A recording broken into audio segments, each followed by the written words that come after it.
తాకట్లో ఉన్న మీ బంగారాన్ని విడిపించి ఆ రోజు ఆన్లైన్ రేటుకి కొంటాం. Sharma gold company. దయాకర్రావు గారికి, జ్యోతికృష్ణ గారికి, మన డానిష్ గారికి, Jammu and hails from Jammu and Kashmir అని right your from Jammu and Kashmir right from Kashmir ఆయన అంటే భారతదేశం అంటే నేను చెప్పాను అంటే ఎంత ఇంట్రెస్టింగ్ ఉంటుందంటే film making. Nidhi Agarwal is from northern part of the India, he is from Kashmir. మేమేమో ఇక్కడి నుంచి వస్తాం. అలా ఒక్కొక్క యాక్టర్ని తీసుకుని కొంతమంది విదేశాల నుంచి వచ్చారు. అంటే ఫిల్మ్ మేకింగ్, సినిమా అనేది దీనికి కులం లేదు, మతం ఉండదు, race, religion, region, linguistic barriers ఏముండవు. మేమందరం కూర్చొని దేనికి పనిచేస్తామంటే మీకు ఆనందం కలిగించాలి. ఒక బలమైన కథ చెప్పేటప్పుడు మీరు థియేటర్లో కూర్చొని ఇలా కొట్టి బాగుంది ఆహా అనిపించాలి. దానికోసం ఒక ప్రయత్నం చేస్తాం అందరం. నేనంటే కదా ఏ హీరో అయినా సరే, ఏ ఫిల్మ్ మేకర్ అయినా సరే. ఇలాంటి మేమందరం కష్టపడుతున్నప్పుడు నాకు చాలాసార్లు అనిపించేది సినిమా సరిగ్గా రూపుదిద్దుకుంటుందా, ఎట్లా ఉందో ఇప్పుడు ఒక భయం ఉండేది నాకు. కానీ ఎప్పటికప్పుడు ఒక చిన్న ట్రైలర్ రిలీజ్ చేసి కృషి గారు దాని మ్యూజిక్ నాకు ఎప్పుడు ఒక జీవాన్ని పోసేది. ఈ రోజున సినిమాని ఇంత బలంగా మనం ఒక బలమైన పాజిటివ్ నోట్ ఉంది అంటే ఈ సినిమాకి నాలాంటి హీరో కంటే వీళ్ళందరికంటే కూడా దీన్ని నమ్మిన వ్యక్తి academy Oscar winner Shri Keeravani garu, MM Keeravani గారు. అంటే ఆయన కనుక సినిమాకి డైరెక్షన్ లేకపోతే ఈ సినిమా ఇంత అద్భుతంగా వస్తా నాకైతే సందేహం. ఆయన లేకపోతే, కీరవాణి గారు లేకపోతే హరిహర వీరమల్లు అనే సినిమా లేదు.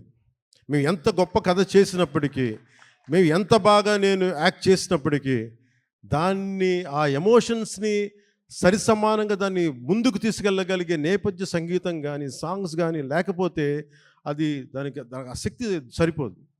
అలాంటిది ఆయన ఇలాంటి మన అలాంటి ఒక ఆస్కర్ అవార్డు గ్రహీత మన విశాఖపట్నంకి వచ్చి, లేదంటే మన హైదరాబాద్కి వచ్చి అక్కడ శిల్పకళ వేదిక కావచ్చు, ఇక్కడ మన ఈ వేదిక కావచ్చు, ఇక్కడికి వచ్చి చేస్తున్నారంటే ఒక అకాడమీ అవార్డు విన్నర్ మన దగ్గరికి వచ్చి మన ఆడిటోరియంస్లో కూర్చున్నాడు. అది మనందరం చేసుకున్న అదృష్టం, మన భారతదేశం చేసుకున్న అదృష్టం. అంటే మాకు తెలుగు పాట అది నాటు కదా, నాటు అని చెప్పి ఒక పాట కొడితే దానికి ఆస్కార్ వస్తుందా అని మనం ఎవరైనా సరే జ్యోతిష్యం చెప్తే నమ్ముతాం. కానీ దాని శక్తి రాజమౌళి గారు లాంటి దర్శకులు కావచ్చు, దాన్ని తీసుకెళ్ళిన రామ్ చరణ్ గారు, జూనియర్ ఎన్టీఆర్ గారు కావచ్చు, అంటే ఇంతమంది కలయికతోటి వాళ్ళందరూ బలంగా వేయగలిగారంటే మనం సంగీత దర్శకుడు అనేవాడు బలమైన అసలు రక్తి కట్టించగలిగే సంగీతాన్ని ఇవ్వలేకపోతే దానికి చంద్రబోస్ గారు లాంటి ఒక లిరికల్ రైటర్ దానికి సరైన లిరిక్స్ అందించకపోతే అది ముందుకెళ్ళదు. అలాంటిది మనకి ఇద్దరు ఆస్కర్ విన్నర్స్ ఉన్నారు. వాళ్ళని చంద్రబోస్, దదబని శ్రీ ఎంఎం కీరవాణి గారు. మనందరం కూడా చాలా చాలా ఒక తెలుగువాడిగా కాదు, ఒక భారతీయుడిగా మనందరం చాలా గర్వపడాల్సిన విషయం. సో అలాంటి దర్శకులు, సంగీత దర్శకులు మన హరిహర వీరమల్లుకి నిన్న రాత్రి చూశాను మొత్తం. కొంచెం అన్ని నేను రీల్స్ టెస్ట్ చేస్తాను ఫస్ట్ టైం చాలా సంవత్సరాల తర్వాత. ఖుషి తర్వాత మళ్ళీ నేను ప్రతి రీల్ చూడడం, ఎందుకంటే నేను సడన్గా డబ్బింగ్ తర్వాత సినిమాలు చూడండి, నాకు భయం సినిమాలు చూడాలంటే. ఇందులో డైలాగులు ఉండవు, యాక్షనే ఉంటుంది. ధర్మం జోలికి వస్తే తాట తీసేస్తామనే ఉంటుంది తప్ప. ఏం తల్లి బాగున్నావా? గుర్తుంది, మన ఆఫీస్లో కలిసాము. అవును గుర్తుంది.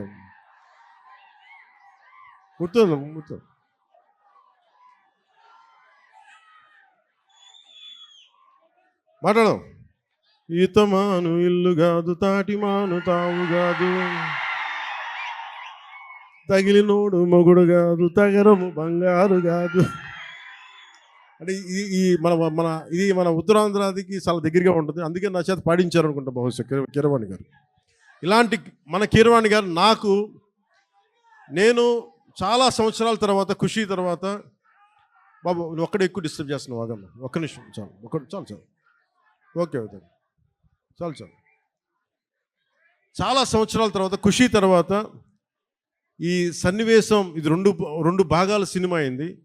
ఆఖరి భాగం, ఈ ఫస్ట్ పార్ట్ ఎలా ఎండ్ చేయాలి అని అనుకున్నప్పుడు ఇది హిస్టరీ మనందరికీ అర్థం కావాలి. నేను నిన్న నుంచి ఇంటర్వ్యూస్ ఇస్తుంటే మీరందరూ కొద్దిమంది చూసే ఉంటారు. మీరందరూ చూస్తే నేను ప్రామినెంట్గా చెప్తుంది ఈ సినిమా మీకు ఏమి ఇస్తుంది, ఎలాంటి అనుభవం ఇస్తుంది, ఏం చూడాలి, ఏం చెప్పాలనుకుంటున్నారు ఈ సినిమా అంటే, నాకు cinema is a purely entertainment.